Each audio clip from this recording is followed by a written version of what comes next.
बारिश आती है, जल भराव होता है, शिकायतें होती हैं, लेकिन जिम्मेदारों की नींद नहीं खुलती। ताजा मामला शहर के रबड़बाग क्षेत्र का है, जहां रबर बॉय आदर्श पांडे एक बार फिर बारिश के पानी से परेशान हैं। आदर्श पांडे का कहना है कि उन्होंने मई महीने में ही संबंधित अधिकारियों और कर्मचारियों को लिखित आवेदन देकर जल भराव की समस्या से अवगत कराया था। उम्मीद थी कि बारिश से पहले नाली और जल निकासी की व्यवस्था कर दी जाएगी, लेकिन प्रशासन की लापरवाही का नतीजा यह रहा कि पहली ही तेज बारिश में उनके घर में पानी घुस गया। घर में रखा खाने पीने का सामान खराब हो गया, घरेलू सामान पानी में डूब गया और परिवार को भारी परेशानियों का सामना करना पड़ा। सवाल यह है कि जब पहले से शिकायत दर्ज थी तो आखिर जिम्मेदार विभाग ने समय रहते कार्यवाही क्यों नहीं की? क्या हर बार लोगों को जल भराव झेलने के बाद ही प्रशासन की नींद खुलती है? आदर्श पांडे ने केवल स्थानीय अधिकारियों तक ही अपनी बात सीमित नहीं रखी, बल्कि मुख्यमंत्री को भी पत्र भेजकर नाली निर्माण और स्थायी जल निकासी व्यवस्था की मांग की है। इसके बावजूद अब तक कोई ठोस कदम नहीं उठाया गया है।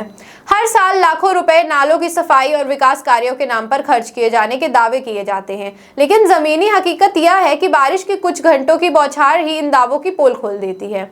अब रबर बॉय आदर्श पांडे ने प्रशासन से मांग की है कि केवल आश्वासन नहीं बल्कि तत्काल स्थायी समाधान किया जाए, ताकि उन्हें और क्षेत्र के अन्य लोगों को हर बारिश में अपने ही घरों में जल भराव और बदहाली का सामना ना करना पड़े।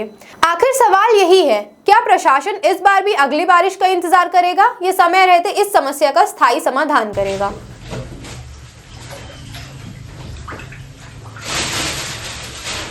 अब आप देखिए, हम लोग का खाने पीने का सामान है, ये स्थिति है चावल की।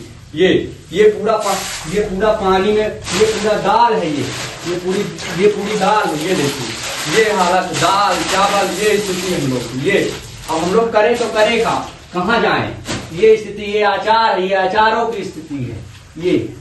ये कंडीशन है। हम ये खाएंगे कहाँ? ये तो अब जाएगा जहाँ जाएगा, अब क्या बताएं? ये हम लोग की स्थिति है।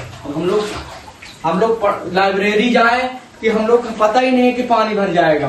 अब ये हम लोग का खाने पीने का सामान क्या स्थिति है वो हम समझ सकते हैं। हम लोग कितने संघर्ष से काम कर रहे हैं, कितने संघर्ष से देश के लिए, समाज के लिए कार्य कर रहे हैं, लेकिन कोई मतलब नहीं। मैं बार बार प्रशासन से निवेदन किया कि हम लोग के खाने पीने का सामान खराब हो जाता है और हम लोग परेशान हो जाते हैं। अब ये खाएंगे, ये चावल खाएंगे, हम ये चावल खाने की स्थिति में बचे।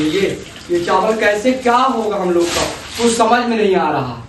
ये स्थिति, आपसे निवेदन है, बार बार निवेदन है कि हम लोग की मदद की जाए और ऐसा परेशान मत किया जाए। इतने गेस्टेड ऑफिसर होते, इतनी मेहनत करने के बाद यदि वो संघर्ष एक स्टूडेंट का नहीं समझते हैं तो फिर किस चीज का IAS IPS या कुछ भी रैंक होती है, कोई मदद करने के लिए तैयार होते हैं। इतना तो ईश्वर भी मदद कर देता है। बार बार निवेदन किया लेकिन कोई मतलब नहीं। अब आप देख सकते हैं हमारी क्या कंडीशन है।